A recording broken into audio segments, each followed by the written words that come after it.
Mais bien sûr que si. Écoute, je ne veux pas te ridiculiser, je te parie. Mais je te parie tout ce que tu veux que dans n'importe quel Cénacle, d'extrême gauche, d'extrême droite, je t'envoie comme je t'ai envoyé ce matin parler, tu vas voir que tu vas te faire exploser par des mecs infiniment plus vicieux que toi. Tu te rends pas compte de la... Tu fais face à un Cohn-Bendit, il te met en slip, Cohn-Bendit. C'est un maître de la dialectique et du vice, il connaît tout de A à Z, c'est un champion, c'est un virtuose, tu peux le confirmer, non? Un mec comme Cohn-Bendit, il te met à poil dans un débat si t'es un honnête marxiste-léniniste. Oui. C'est l'ordure intégrale. Il sait, toutes les démagogies, il va repérer les regards des mecs, il va jouer sur la gonzesse mignonne, il va flatter les machins. Non, c'est les... Et malheureusement, la vie, c'est ça. C'est pas Saint-Logos qui défend pour te dire que t'as gagné. Il n'y a pas d'arbitre en philosophie, il n'y a pas d'arbitre en politique. C'est pas comme au foot. C'est pas genre je gagne 2-1, le sophisme, le philosophe face au sophiste. Eh ben, c'est un mec qui boxe honnêtement pendant que l'autre a des comment dirais-je, des gants truqués, il lui tape que dans les couilles. Qu'est-ce que fait un philosophe face à un sophiste?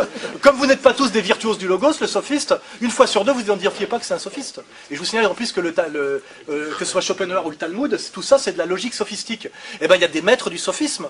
Et malheureusement, même si moi je suis un maître du logos, la clientèle, encore vous êtes déjà du haut niveau parce que vous êtes là, mais t'es face à une foule, sur une foule, le sophiste il te bat, parce que le sophiste c'est un démagogue. Et ben à chaque fois tu mets un pur logicien, chrétien, honnête, tout ce que tu additionnes, toutes les qualités, pur prolétariat, honnête, logicien, machin, etc., maître du logos, généreux, etc., face à un sophiste, etc., et ben la foule à la fin, c'est ce qui se passe avec Jésus, elle lynche le gentil.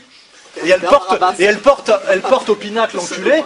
Cohn-Bendit ne fait que nous enculer depuis 1968. C'est encore le leader des Verts en France alors qu'il n'est même pas français. Tu vois ce que je veux dire? Et il va encore ramener les écologistes au candidat du PS qui est censé prendre le pouvoir après Sarkozy, qui sera peut-être Strauss-Kahn. Il va rabattre pour Strauss-Kahn au deuxième tour. Et tous les cons d'écologistes, ils sont encore en train de s'extasier sur Cohn-Bendit, qui est quand même un vieux...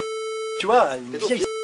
Et ben là, je suis obligé d'admettre le réel, c'est que Cohn-Bendit, quelque part, il est plus fort que moi parce que lui, il vit pas dans la conscience possible, pour reprendre les arguments de Goldman et Lukács, il vit sur la conscience réelle. Il méprise les cons. Et malheureusement, et moi, le premier mec qui m'a dit ça, c'est le sénateur 68. Il m'a dit avant une émission, parce que comme il savait que j'étais au PC, il croyait que j'étais comme lui de la trahison, il fait ces connards de français quand tu penses tous ces prolos à la con. Mais la France est un pays de cocagne, le mec il est sénateur socialiste, ancien révolutionnaire, c'est un enculé de A à Z, il vous méprise, il méprise le peuple, mais dans un débat face à moi, c'est lui qui va gagner, je te garantis, hein. Il va flatter le prolo, il va promettre un peu de pognon, il va glisser des bifetons, c'est-à-dire que c'est ça le problème, c'est que moi j'ai raison, c'est pour ça que je risque d'en crever, et comme je sais que je décide du jour de ma mort, je veux pas que toi, tu me pousses...